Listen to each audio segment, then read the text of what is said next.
최근 미 FRB가 미국의 올해 경제 성장률을 2.4%로 크게 낮췄습니다. 그리고 최근에 발표되는 미국의 경기 지표들을 보면 미국의 성장 엔진이 식어가고 있음을 보여주고 있는데요.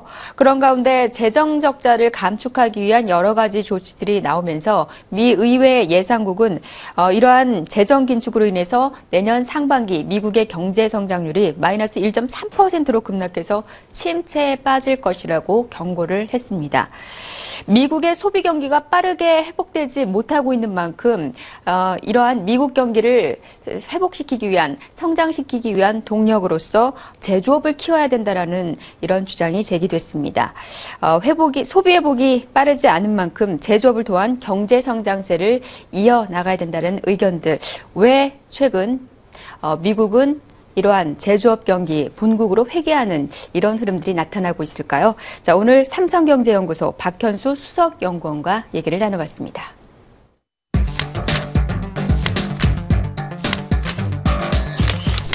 네, 안녕하세요. 네, 안녕하십니까. 네. 최근에 미국 지표들이 좀 불안하게 나오면서 미국 경기에 대한 우려감이 좀 높아지고 있는 것이 사실입니다. 현재 미국 경제 상태는 어떻게 좀 진단을 하고 계신가요? 예, 2008년 금융위기 이후에 미국 경제가 큰 혼란을 겪었는데 그 이후에 어떤 저성장 기조가 계속되고 있는 상황이라고 봐야 되겠습니다. 물론 2009년 하반기 이후부터 미국 경제가 회복 국면으로 돌아서긴 했는데 그리고 그 이후에 이제 단기적으로는 3% 후반대의 높은 성장률을 보인 적도 있지만 이제 그런 성장률은 급락에 이은 반등 현상 이 정도로 볼 수 있겠고 그 이후로는 아직 본격적인 정상적인 성장 궤도에 오르지 못했다고 볼 수 있죠. 다만 지난해 4, 4분기 미국 경제 성장률이 3.0%가 나왔었거든요. 이 정도면 상당히 높은 성장률이고 또 실제로 2011년 하반기 이후부터 그 실업률이 낮아지면서 이제 미국 경제가 다시 살아나지 않는가 하는 그런 기대가 많았습니다만 다시 이번 올해 2012년 1, 4분기에 성장률이 1.9%로 떨어지고 그 다음에 고용 사정의 개선 속도도 둔화되다가 결국 5월에는 실업률이 다시 오르기까지 했죠. 이러면서 성장세가 둔화되고 있다 이렇게 볼 수 있는데 크게 보면 결국 2008년 금융위기 이후에 저성장 국면을 아직 극복하지 못하고 그 저성장이 이어지고 있는 상황이다 이렇게 보는 게 옳을 것 같습니다. 그래도 유럽이나 다른 국가에 비해서는 미국 경제가 굳건했고 다른 글로벌 경제에 비교해서 봤을 때 좀 차별화를 보였던 게 사실이었잖아요. 그런데 특별히 지금 상반기를 지나면서 미국의 이런 경기 둔화 양상이 좀 더 부각이 되고 있는 것 같은데 이유가 뭘까요? 글쎄 미국 경제가 유럽에 비해서는 좀 더 좋았다고 볼 수 그렇게 됐던 이유 중에 하나는 미국이 유럽에 비해서는 보다 적극적으로 재정정책이나 통화정책을 썼었다는 게 한 원인이 되겠습니다. 아시다시피 유로존은 여러 국가가 모여있는 데다 보니까 그런 정책들을 개별 국가가 쓸 수 있는 재량이 많이 줄어들어 있는 상황인데 미국은 그런 나라들과는 상황이 달라서 아시다시피 2009년부터 8천억 달러 정도 규모의 경기 부양 정책도 실시했었고 그 다음에 2차례의 양적 완화 정책도 실시했었고 등등 아주 적극적인 정책을 썼었죠. 그런 것들이 어느 정도 효과를 발휘했다고 보여집니다. 근데 이런 정책들이 제대로 그 효과를 발휘한다면은 이런 정책들에 의해서 민간 부분이 다시 성장 동력을 얻고 그 다음에 재정 정책이나 통화 정책이 출구 전략을 통해서 후퇴하는 동안에 그 빈 부분을 민간 부분이 같이 메꿔줘야 되는데 이런 이전이 순조롭게 이루어질 만큼 민간 부분이 충분히 회복되지 못했다는 게 미국 경제의 현재 상황이라고 볼 수 있겠죠. 그런 점이 그렇고 그 다음에 세계적으로 보더라도 말씀하셨다시피 유럽이 여전히 부진하고 오히려 이제 재침체에 빠지고 있는 상황에서 미국 경제가 상대적으로 호조를 보이니까 일반적으로는 미국 경제가 살아나면서 다시 세계 경제의 어떤 버팀목이 되어줄 수도 있겠다라는 기대감이 미국 경제에 대해서 좀 더 많은 주목을 하게 만든 걸 요인이었다고 볼 수 있겠죠. 올 연말로 세금 감면 조치가 종료가 되는데 계속 긴축 쪽이 아니라 이제 돈을 좀 푸는 쪽으로 미국이 좀 가야 된다고 보시나요? 글쎄요, 단기적인 경기 대처로만 판단을 한다면 예. 그러는 게 낫겠죠.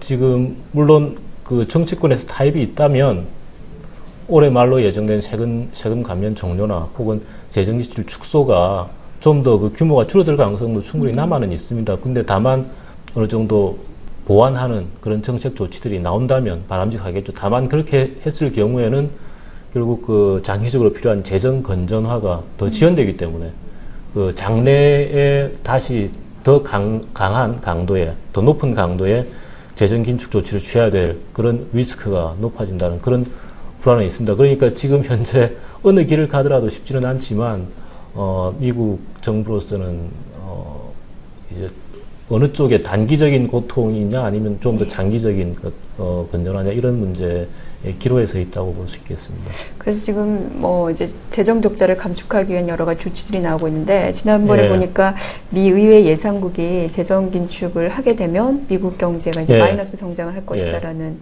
이런 발언도 했더라고요. 예. 그러면 미국이 이런 어려움을 좀 타개할 수 있는 성장 전략은 뭐라고 예. 보시나요? 사실 지금 단기적으로 효과를 발휘할 수 있는 그런 답을 내놓기는 참 어렵습니다. 예.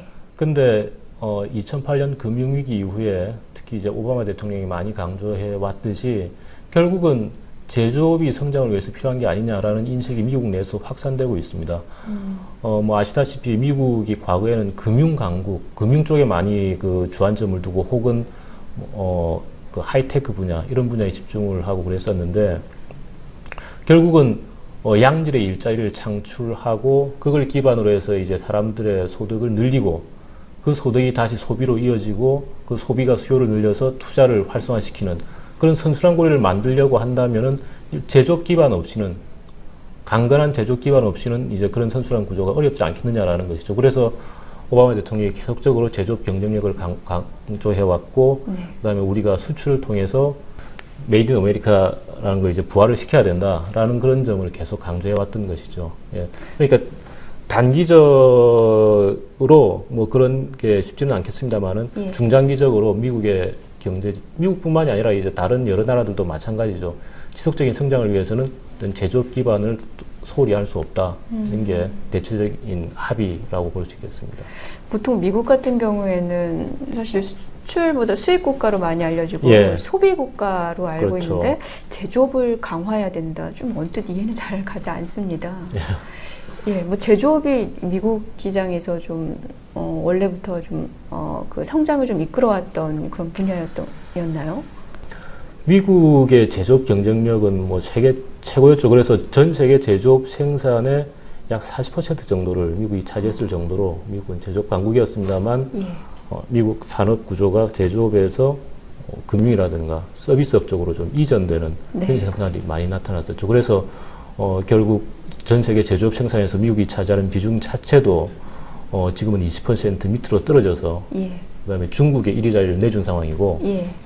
그다음에 미국 국내 경제에서도 제조업이 차지하는 비중은 계속 줄어왔었죠. 예전에는 뭐 한 30% 가까이 되던 게 지금은 10%를 조금 넘는 수준이고 네. 이 고용 비중도 10% 미만으로 떨어졌고 이렇게 많이 지금은 예전의 영화를 많이 잃은 그런 상태라고 할 수 있겠습니다.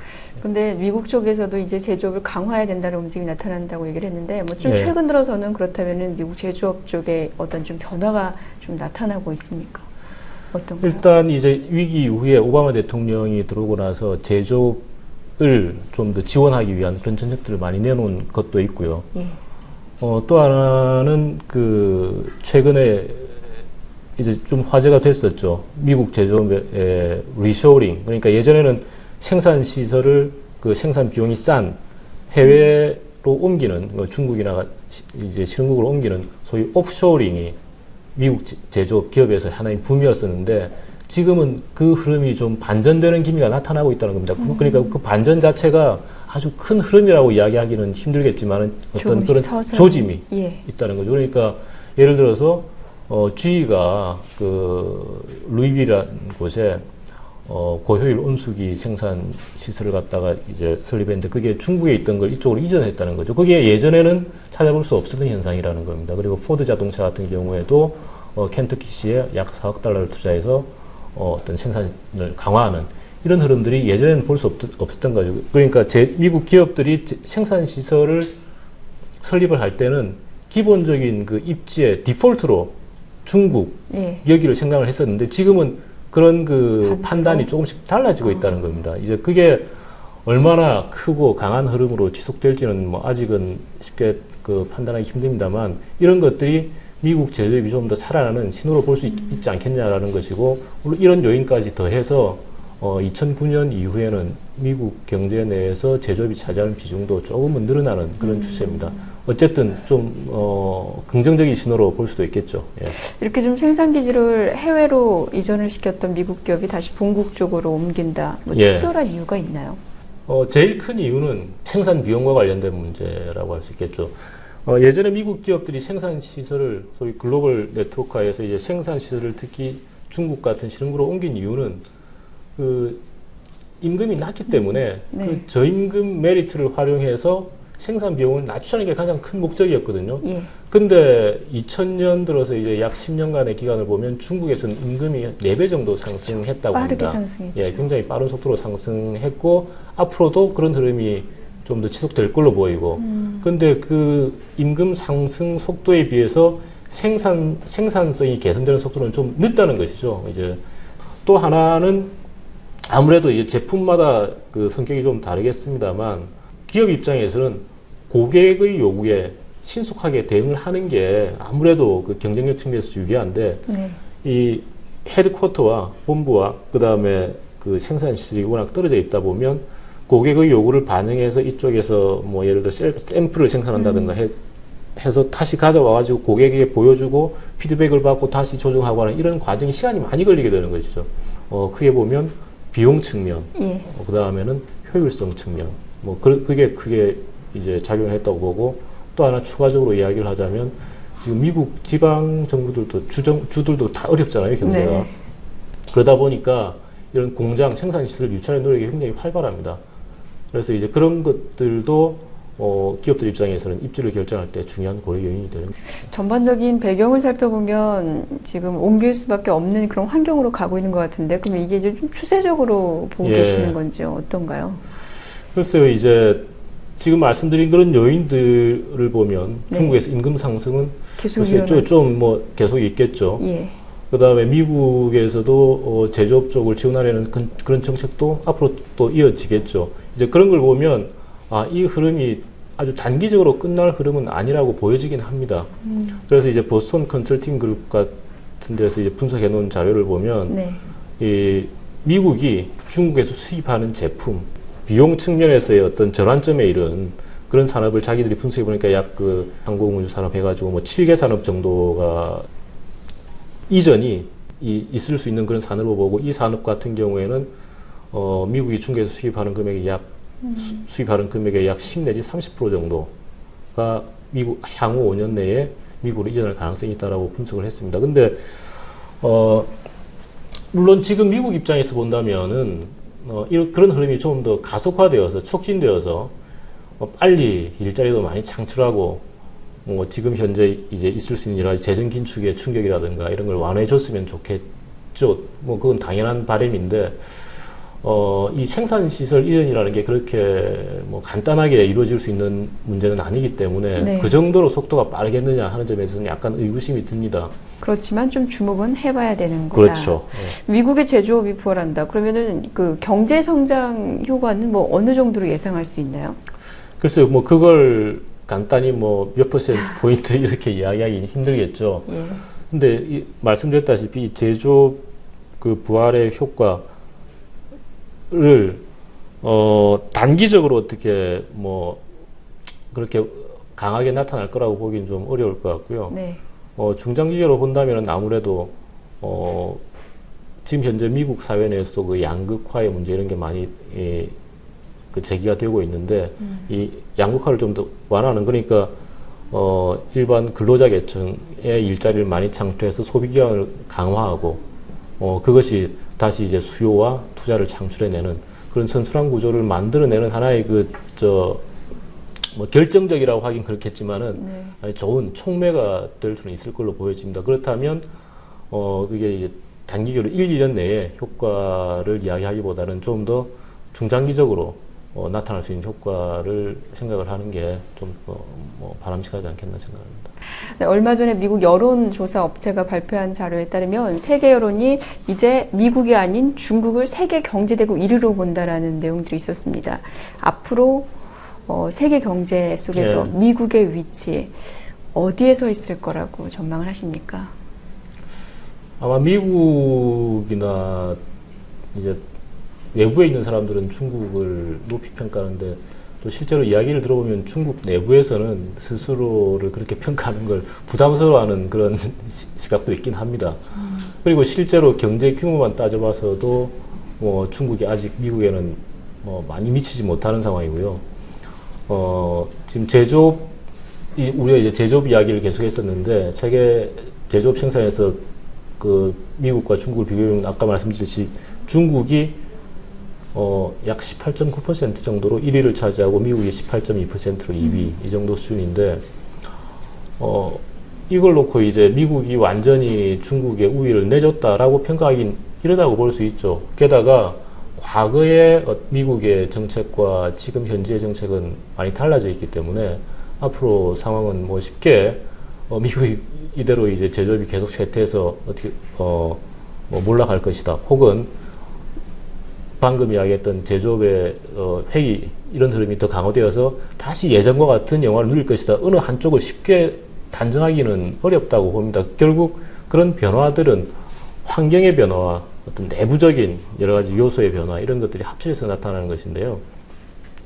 미국 제조업이 경쟁력이 강하기 위해서는 여러 가지 극복해야 될 문제들이 있습니다. 단지 환경적으로 중국의 임금이 상승한다. 그것만이 미국 제조업을 강화시킬 수 있는 요인이 되는 건 아니죠. 미국 내부적으로도 여러 가지 문제들이 있을 수 있는데 그게 최근 몇 년간 많이 이야기했던 금융자본주의라고 할까요? 이제 이 제조업에 미치는 영향력이 커지면서 어떤 경영의 단기화를 초래하는 그런 문제들이 특히 이제 자본시장이 발달한 미국에서 강하게 나타났었고, 그 다음에 정치 같은 게 굉장히 서로 첨예하게 대립하다 보니까 그 선거 사이클에 따라서 정책이 달라지는 그런 어떤 정책의 단기화 문제 이런 것도 이제 지적이 되기도 하고요.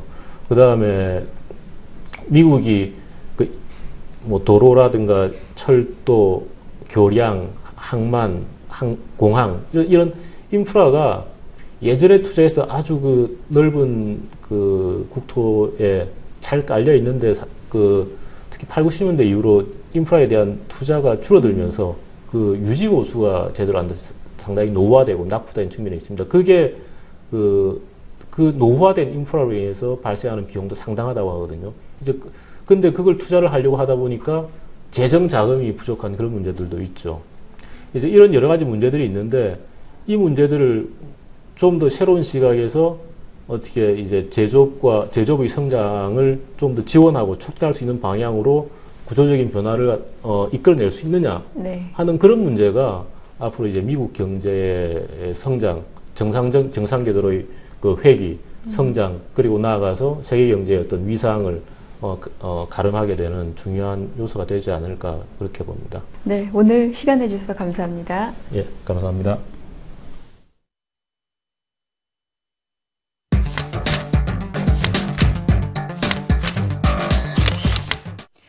세계 제1위의 경제대국 미국이 2008년 금융위기로 주춤하는 사이 중국이 세계 시장을 이끄는 견인차 역할을 해왔습니다.